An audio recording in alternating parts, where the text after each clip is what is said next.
खुशहाल किसान।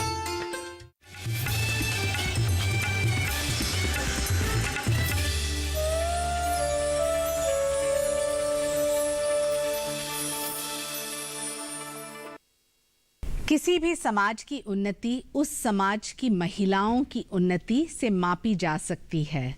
8 मार्च यानी महिला अंतर्राष्ट्रीय दिवस। अपने घर से लेकर देश की तरक्की में महिलाओं ने हर तरह से अपना योगदान दिया है। साल के 365 दिन उनकी बलिदान और परिश्रम को याद किया जाए तो भी कम है। 8 मार्च का दिन महिलाओं द्वारा की गई हर तपस्या का प्रतीक है और कुछ खास महिलाओं के बलिदान, परिश्रम और सफलता की कहानी पर आधारित है हमारा कार्यक्रम नेत्री, महिला सांसद और उनकी कहानी।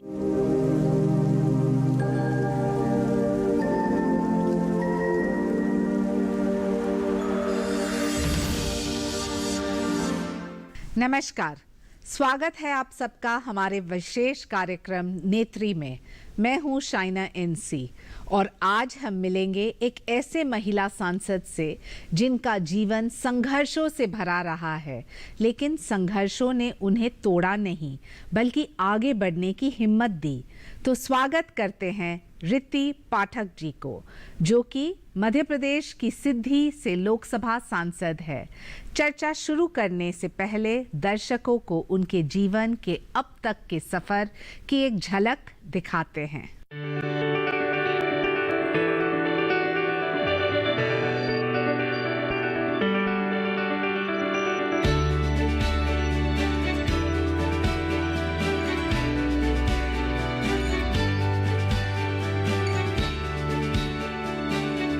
सीधी लोकसभा क्षेत्र से सांसद रीति पाठक का जन्म 1 जुलाई 1977 को सिंगरौली जिले के खटकरी गांव में हुआ था। पिता पेशे से वकील होने के नाते रीवा में रहकर वकालत करते थे, जिसके कारण रीति की प्रारंभिक स्कूली शिक्षा दीक्षा रीवा में हुई। उच्च शिक्षा एमए 1999 और एलएलबी 2002 में अवधेश प्रताप सिंह विश्वविद्यालय रीवा से ही किया। रीति की छात्र राजनीति की शुरुआत 1994-95 में तब हुई जब उन्हें कन्या महाविद्यालय में संयुक्त सचिव के लिए चुना गया। इसके बाद साल 1997 में रीति का विवाह सीधी जिले के पतुलिखी गांव निवासी रजनीश पाठक के साथ हुआ, जो पेशे से समाज सेवक हैं। यूं तो रीति का संसद तक का सफर संघर्षों से भरा रहा। एक सामान्य परिवार में संघर्षों के बीच रीति राजनीति से शादी के बाद दूर हो गई थी, लेकिन पति रजनीश की इच्छा पर रीति ने फिर से राजनीति में उतरने का फैसला किया। तो डेफिनेटली देखिए, कोई भी चीज़ की शुरुआत होती है जब उसकी आवश्यकता होती है। डेफिनेटली प्रकृति का नियम है। हमारे क्षेत्र में वैक्यूम एक क्रिएट था।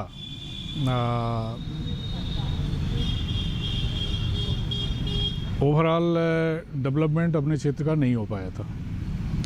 एनी कम्युनिकेशन आप ले सकते हैं, road communication, railway, highway, Airways, overall हम लोग डिस्कनेक्ट थे। उस वैक्यूम को फुलफिल करने के लिए हम लोगों ने एक प्रयास किया। It's just not a politics, ये एक सोशल सर्विस है, यू कैन से। तो और डेफिनेटली इनका नेचर, इनका जो एक स्वाभाविक नेचर है, वो ऑलरेडी एक सोशल कामों में रुचि रखना और बड़े अच्छे तरीके से मैनेज करना, वो इनको आता है। तो डेफिनेटली इन्होंने स्टार्ट किया तो सिंपल सी बात है, पत्नी तो अर्धांगिनी होती है, तो न तो हम उनके बिना पूरे हैं, न वो हमारे बिना पूरी हैं। तो दोनों का उसमें अगर एक बराबर चलें तो सही स्पीड पकड़ता है, सही गति पकड़ता है। तो और ये इनके अंदर वो काबिलियत थी, वो सक्षमता थी, हर चीज़ थी। तो सपोर्ट तो कोई ऐसा इशू नहीं है, वो नेचुरल है। छात्र जीवन से ही राजनीति में रुचि रखने वाली रीति ने 2009 से राजनीति की शुरुआत की और पहली बार जिला पंचायत सदस्य और जिला पंचायत अध्यक्ष निर्वाचित हुई। साल 2010 में भाजपा की सदस्यता ली और 2014 में लोकसभा चुनाव लड़ी और जीतकर आज अपने संसदीय क्षेत्र का प्रतिनिधित्व कर रही हैं। मैं रीति पाठक जो लोकसभा की सदस्य निर्वाचित हुई हूँ, ईश्वर की शपथ लेती हूँ कि विधि द्वारा स्थापित भारत के संविधान के प्रति सच्ची श्रद्धा और निष्ठा रखूँगी। क्षेत्र में भी इनका दौरा काफ़ी रहता है और अपने क्षेत्र के विकास के लिए भी काफ़ी प्रयासरत रहती है। मैं इनको तो कभी शांत बैठते नहीं देखा है। और आज रीति पाठक कई समितियों की सदस्य भी हैं। रीति आज महिलाओं के लिए प्रेरणा और आदर्श है। आइए उन्हीं से सुनते हैं उनके जीवन की कहानी, उनकी जुबानी। बहुत अच्छा लगता है जब एक सक्षम महिला सांसद जो 2 बार जीत के आई है, एक ग्रामीण क्षेत्र से पंचायत से लेके पार्लियामेंट तक, ये सफर कैसा रहा है? सबसे पहले तो मैं आपका धन्यवाद करती हूँ कि आपने इस कार्यक्रम के लिए मुझे बुलाया, क्योंकि ये कार्यक्रम कहीं ना कहीं मेरे लिए बहुत प्रमुख है। महिला अंतर्राष्ट्रीय दिवस। आपने पूछा कि पंचायत से राजनीति तक का सफ़र। शाना जी, मैं बहुत मध्यम वर्गीय परिवार से संबंध रखती हूँ। मेरा जन्म सिंगरौली ज़िले के एक छोटे से गांव में हुआ जिसका नाम खटखरी है।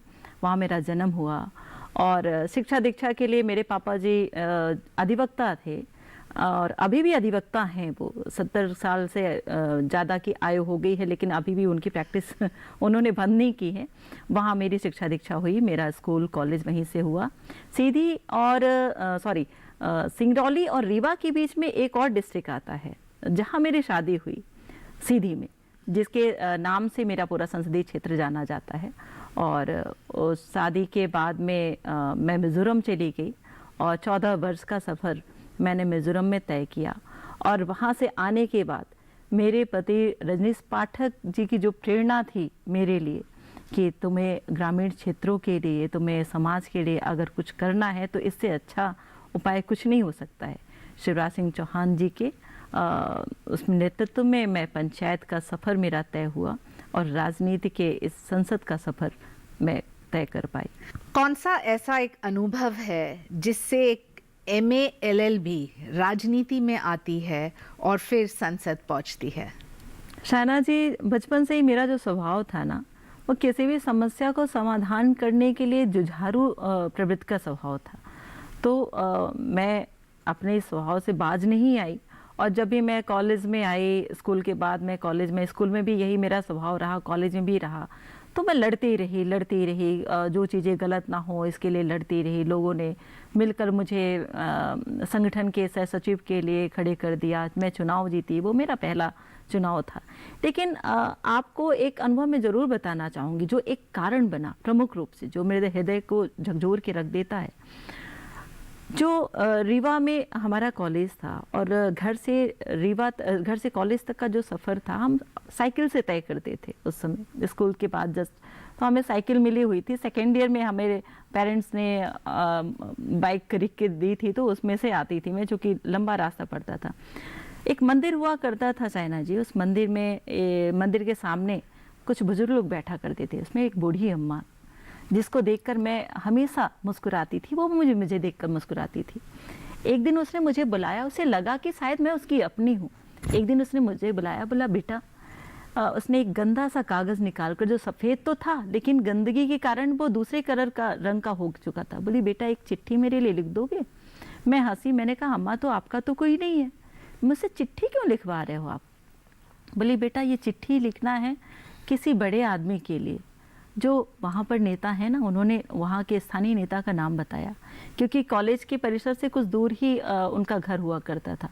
उन्होंने लिखवाया और चिट्ठी में लिखवाया कि मुझे वृद्धा पेंशन की ज़रूरत है, वरना आगे का जीवन मैं जी नहीं पाऊँगी, मुझे 2 जून की रोटी भी नसीब नहीं हो पाती। मैंने लिखा, मुझे मेरे मन के अंदर तो बहुत दुख जैसा लगा, लेकिन फिर भी मैंने उनको लिखा और मैंने कहा अम्मा आप देकर आना। दूसरे दिन मैंने पूछा जब कि अम्मा चिट्ठी दिया आपने, अम्मा ने कहा चौकीदार को दिया है, लेकिन अभी तक कोई संदेश आया नहीं। कुछ दिनों बाद सैना जी दिवाली की छुट्टियां होती हैं और दिवाली की छुट्टियों के बाद करीब 10 दिन के बाद मैं वापस कॉलेज लौटती हूँ। मैंने अम्मा को देखा नहीं। मैंने फूल वाले भैया से पूछा जो मंदिर के सामने हुआ करते थे। मैंने बोला भैया अम्मा यहाँ पर बैठा करती थी, कहाँ चली गई? बोले आपको पता नहीं है कि अम्मा कहाँ गई? अम्मा तो इन्हीं सीढ़ियों पर उनका एक दिन देहांत हो गया, उनकी मृत्यु हो गई। और उन्होंने जाने से पहले कहा कि आज भी मुझे भूखे पेट ही जाना पड़ रहा है। तो क्या आपको लगता है कि उस अम्मा की वजह से आप राजनीति में आए? शायद सैना जी, क्योंकि पंचायत से राजनीति तक का सफ़र, अभी भी आपका प्रश्न मेरा ख़त्म नहीं हुआ, ये सबसे बड़ा कारण था राजनीति में आने का। दूसरा एक मेरा स्वभाव हुआ करता था कि बचपन से ही कोई भी समस्या अगर सामने आई तो समस्या की जड़ तक जाना और उसको सुलझाने का प्रयास करना। लेकिन सोचा जाए तो आप MA LLB हैं और फिर नेशनल पॉलिटिक्स में अचानक से आ जाना, लोकसभा इलेक्शन लड़ना, दूसरी बार लोकसभा इलेक्शन लड़ना, क्या आपको लगता है कि बचपन से ये आपका लक्ष्य था? देखिए बचपन से तो कभी भी मुझे लगता है कि किसी का लक्ष्य नहीं होता। बचपन से कितने लक्ष्य बदलते रहते हैं, बिल्कुल रोज बदलते नए हैं, लक्ष्य बिल्कुल बनते हैं। बदलते हैं। पर इसके बाद जो ये घटना हुई, इस घटना ने मुझे झकझोर दिया था। ये सवाल भी उसी घटना के साथ जुड़ा हुआ है सैना जी, इसलिए मैं इसको ज़रूर बताना चाहूँगी। उसके बाद मेरी शादी हुई, ग्रेजुएशन करने के बाद मैं मिज़ोरम चली गई, आइजोल में मेरा रहना हुआ। घर, बच्चे, पति, सामाजिक चीज़ें, ये सारी चीज़ों में व्यस्त हो गई। लेकिन कहीं ना कहीं ये घटना मुझे झकझोरती रही। पर मैं ऐसा मानती हूँ कि ये घटना सबसे बड़ा कारण थी। राजनीति में आने की मेरी इच्छा तो नहीं थी, क्योंकि राजनीति का जो स्वरूप था, जो फ्रेम था, वो मेरे लिए बहुत अच्छा नहीं था। शायद वो घटना भी एक कारण था और अन्य कारण भी थे। और रिति जी, मुझे लगता है कि बहुत सारे महिला आपके मध्य प्रदेश में आपको एक प्रतीक के रूप में देखते हैं और सोचते हैं कि 14 साल वनवास और फिर वापस राजनीति में आना और फिर लड़ना इलेक्शन, और उस इलेक्शन में हम जानते हैं कि जो टिप्पणी हुई, अभद्र भाषा की इस्तेमाल हुई, और आपने इसको कैसे पर्सनली हैंडल किया? सैना जी, आपने बहुत सारी चीज़ें मेरे घर की बातों को बाहर ला कर रख दी। 14 साल वनवास, ये सेम लाइन हुआ करती है मेरे पतिदेव की कि 14 साल वनवास में थे हम लोग, मिजोरम में थे, अपने घर से दूर, अपने ज़मीन से दूर। आपने कहा कि बहुत सारे महिलाएं मुझे आदर्श मानती हैं, मेरे लिए कहीं ना कहीं सौभाग्य का विषय है, क्योंकि मैं जानती हूँ कि मेरे क्षेत्र की जब बहनें, बेटियाँ या महिलाएं आकर बोलती हैं कि दीदी मुझे भी आपकी तरह बनना है, मुझे भी आपके साथ चलना है, आपके जैसा काम करना है, तो मेरे लिए ये एक सौभाग्य सा बन जाता है। आपने कहा कि अभद्र भाषा का उस राजनीति में प्रयोग, निश्चित रूप से कभी कभी कुछ कुंठित मानसिकता के लोग सामने से बोल देते हैं, कभी कभी कुछ कुंठित मानसिकता के लोग जब आप उठ कर जाते हैं तो आपके पीठ पीछे बोलते हैं। तो शायद अभी समाज में बहुत समय है ऐसी मानसिकता वाले लोगों से छुटकारा पाने के लिए और लड़ने के लिए तो हम तैयार हैं, आप भी तैयार हैं, हम भी तैयार हैं, और हर क्षेत्र में काम करने वाली हमारी बहन, हमारी महिलाएं तैयार हैं।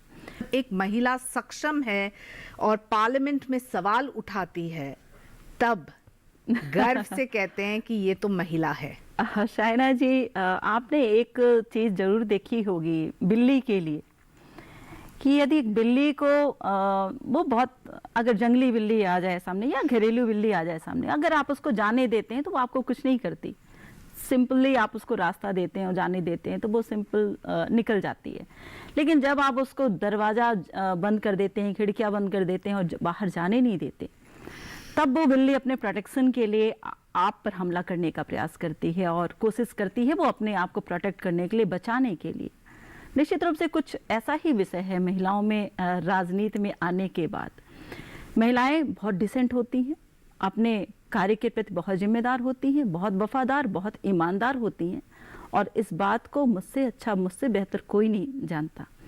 रही बात जहाँ ऐसी विषय के आने के जो महिलाओं को अपशब्दों का प्रयोग करके उनको नीचा गिराने का काम करते हैं, तो मुझे लगता है कि फिर से मैं कहूँगी ये उनके संस्कारों का ही विषय है कि शायद कहीं न कहीं उनके संस्कारों में कोई कमी रह गई, वरना हम जैसी बहनें और हम जैसी महिलाएं जब घर से बाहर निकल कर काम करती हैं तो सुव्यवस्थित ढंग से हम व्यवस्था को बहुत अच्छे तरह से समझते भी हैं और उसको बनाने का भी प्रयास करते हैं, चाहे वो राजनीति की व्यवस्था हो, चाहे वो समाज की व्यवस्था हो, चाहे परिवार की व्यवस्था हो, या देश को चलाने की व्यवस्था हो, या वैश्विक स्तर पर अपने आप को पहचान बनाकर उसको व्यवस्थित करने की व्यवस्था हो। वक्त आ गया है एक छोटे से ब्रेक का। ब्रेक के बाद भी बातचीत का सिलसिला जारी रहेगा, कहीं मत जाइएगा।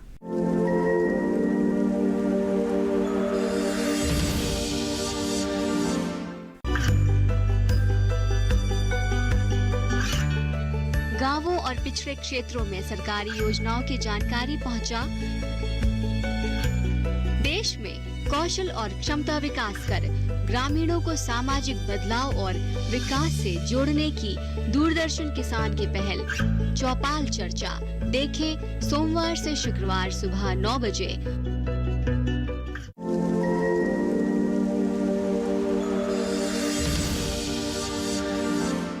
ब्रेक के बाद फिर से आप सबका स्वागत है।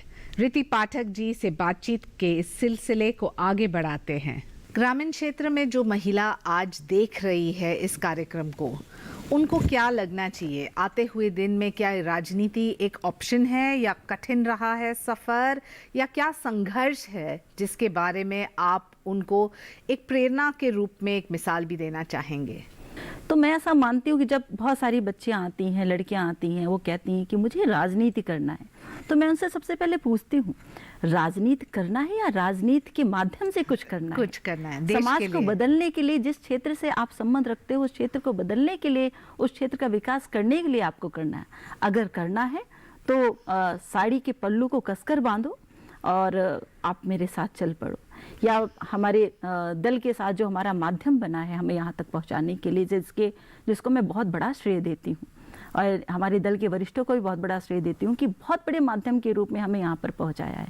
तो इसलिए मैं ऐसा मानती हूँ कि एक सशक्त माध्यम है राजनीति में आकर अपनी पहचान को बनाना, कुरीतियों को दूर करने के लिए अपने आप को सशक्त माध्यम बनाना एक बहुत बड़ा ऑप्शन है। और इस पर मैं सबका, अपने ग्रामीण क्षेत्र के उन सभी बहनों का, महिलाओं का, बेटियों का स्वागत करती हूँ जो कहीं ना कहीं मानती हैं कि मेरे जैसा उनको बनकर आगे चलना है। मैं, हो सकता है मैं प्रदेश के लिए या देश के लिए बन पाई हूँ, नहीं बन पाऊँ, पर शायद मुझे अच्छा लगता है कहने में कि मैं अपने क्षेत्र के, अपनी बहनों के लिए एक छोटे से आदर्श के रूप में स्थापित हो पाई हूँ।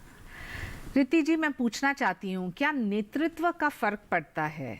जब कोई पार्टी में एक नेता हैं जिनका मन है सेवा भाव, तो उनके कौन से ऐसे योजना हैं जिससे आपको फायदा हुआ है? क्योंकि मध्य प्रदेश में केंद्र और आपके प्रदेश में दोनों एक ही सरकार है।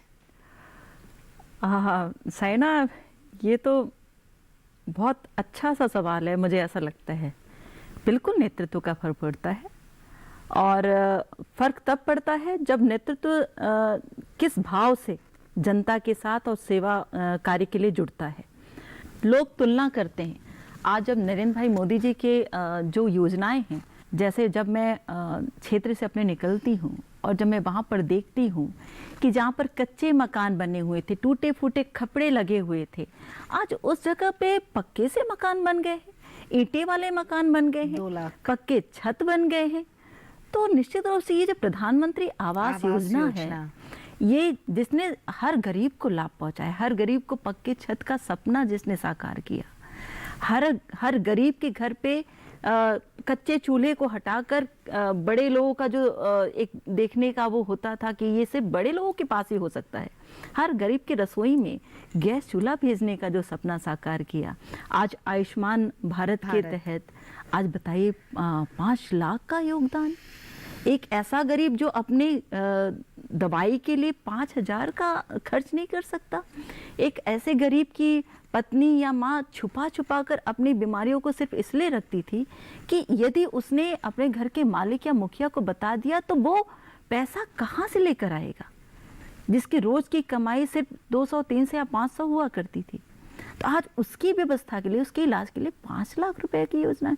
आज देखिए गांव के कोनों कोनों में आज प्रधानमंत्री के उस योजना के माध्यम से पंडित दीनदयाल उपाध्याय की जो योजना है वो उससे सारे गांव के कोने कोने जगमगा रहे हैं। क्या महिला महिला का समर्थन करती है, या आपके निजी जिंदगी में आपको लगता है कि पुरुष का हाथ ज्यादा रहा है, फैमिली सपोर्ट रहा है? किसने रीति पाठक जी को 2 बार संसद तक अपने वोटर्स तो अपने जगह है, लेकिन सपोर्ट सिस्टम कहाँ है?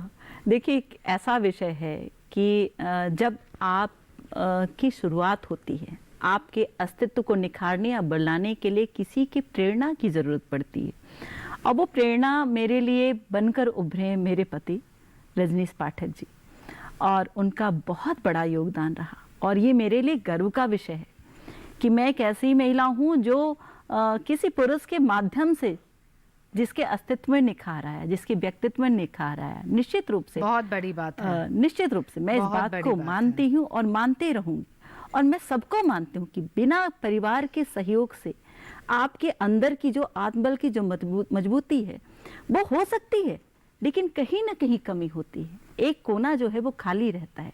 परिवार का जो सहयोग है वो आपके आत्मबल को बहुत ज़्यादा बढ़ाता है। बहुत अच्छा कहा आपने। और मैं पूछना चाहती हूँ कि जो महिला इस कार्यक्रम को देख रहे हैं और ख़ास तौर से ग्रामीण क्षेत्र में, उनको एक मैसेज और एक संदेश आप देना चाहते हैं कि राजनीति में क्यों आए या क्यों न आए?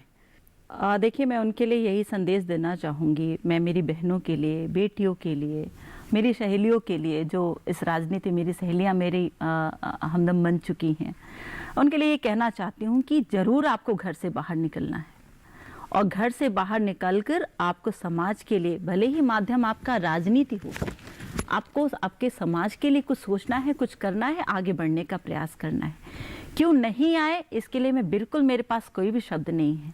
आने के बहुत सारे कारण हैं, क्योंकि हम अगर बाहर नहीं निकलेंगे तो समाज का उत्थान कैसे होगा? नारी में एक शक्ति होती है समाज का उत्थान करने के लिए, व्यवस्थाओं को बनाने के लिए, अच्छे बुरे की पहचान करके अपने आगे आने वाली नई पीढ़ी को बताने के लिए। और निश्चित रूप से बहुत सारी ऐसी चीज़ें जो संवेदनाओं के साथ काम करने की ज़रूरत पड़ती है, उसको करने के लिए। बहुत बहुत धन्यवाद रीति जी। आप तो दुर्गा, सरस्वती, लक्ष्मी सब कुछ हैं, और अभी एक रोल मॉडल भी आपके क्षेत्र में।